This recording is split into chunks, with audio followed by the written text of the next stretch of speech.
எதுக்கு நீனே வந்து பேசுற? நான் கேட்கிறேன், அங்க அந்த பக்கம் துணை முதலமைச்சர் உட்கார்ந்து இருக்காரு, இத்தனை அமைச்சர்கள் இருக்காங்க, யாருக்கும் வராத கோபம் ஏன் சேகர் பாபுக்கு வருது? சட்டசபையில் தன்னை அமைச்சர் சேகர் பாபு பேச விடாமல் தடுத்துள்ளதாக செய்தியாளர் சந்திப்பில் தமிழக வாழ்வுரிமை கட்சித் தலைவர் எம்எல்ஏ வேல்முருகன் ஆவேசமாக தெரிவித்துள்ளார். ஒரு அவமானம் என்று சொன்னால், இந்த சட்டமன்றத்திலே என் தாய்மொழி குறித்து நான் பேசுவதற்கு நேரம் கிடைக்கவில்லை என்று சொன்னால், பேரவைத் தலைவர் முன்பாக சென்று பாயிண்ட் ஆஃப் ஆர்டரை எழுப்பி நேரத்தை கேட்டு பேசுவதற்கான உரிமை மக்களால் தேர்ந்தெடுக்கப்பட்ட சட்டமன்ற உறுப்பினராக இருக்க எனக்கு இருக்கிறது. இது எந்த விதத்திலும் விதிக்கு முரணானது அல்ல. 3 முறை சட்டமன்ற உறுப்பினராக இருக்கிற ஒருவன் விதிகளை முரண்பாக்க நான் கேட்கிறேன். கவர்னர் வரும்போது போய் அங்க நின்று ஜனநாயக ரீதியா பதாகை பிடிக்கிறதுக்கு முழக்கம் போடுறதுக்கு அனுமதிக்குதா? கடந்த காலத்தில் அனுமதிச்சிருக்கீங்களா?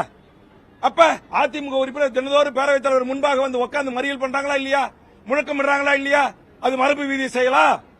நான் தகராறு பண்ணல, எந்த வம்புத்துமும் பண்ணல. என் தாய்மொழி தமிழ் இங்க பெயர் பலகைகள்ல இல்ல, ஆட்சி மொழியா இல்ல, அலுவல் மொழியா இல்ல, கோப்புகள்ல இல்ல. இங்க வரலாற்று அதிகாரி வந்து உயர்துறை அதிகாரிகளா செயலாளரா காவல்துறையில வந்து உட்காந்துக்கிட்டு இங்க டைரக்ட் எஸ்ஐக்கு நான் தமிழ் வழியில படிச்சவன எடுத்தானாக்கா அவன் உயர்நீதிமன்றத்தில் உச்சநீதிமன்றத்தில் வழக்கு அபிடோட் தாக்கல் பண்றதுக்கு தகுதியானவன ஆங்கிலத்தில் அவனால பண்ண முடியாது. அப்ப நாங்க தமிழ் வழியில படிச்ச தமிழர்கள் நாங்க எங்க போறது? நீ வாடா என் தமிழை கற்றுக்கிட்டு என் நாட்டில் வேலை செய்ய.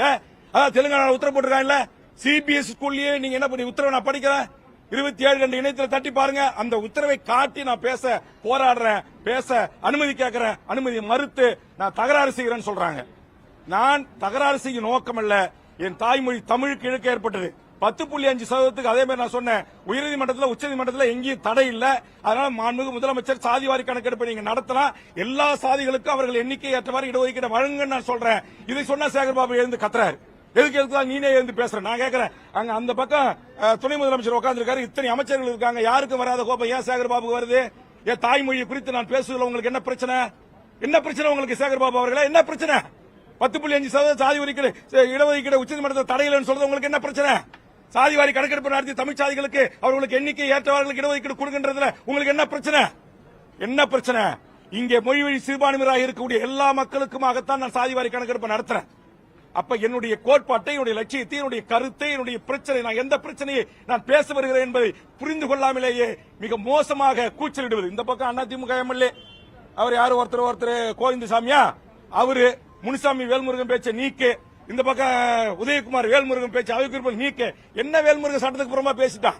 என் தாய்மொழி தமிழில படிச்சவங்களுக்கு 10 ஆண்டு கால வேலை இல்ல, என் தமிழ்நாட்டை சேர்ந்த இளைஞர்களுக்கு வேலை தராம நீங்க அண்டை மாநிலத்தை சேர்ந்த இந்தியாவை சேர்ந்த எவரு வேணுமாலும் வந்து இங்க வேலைக்கு சேரலான்னு போட்ட உத்தரவை தோல் உரித்து காட்டின, அந்த அதை மாத்த செஞ்ச, அதுக்காக அவங்களுக்கு ஆத்திரம் தாங்க முடியல. செய்திகளை உள்ளது உள்ளபடி தெரிந்து கொள்ள ரெஃப்ளெக்ட் நியூஸை சப்ஸ்கிரைப் பண்ணுங்க.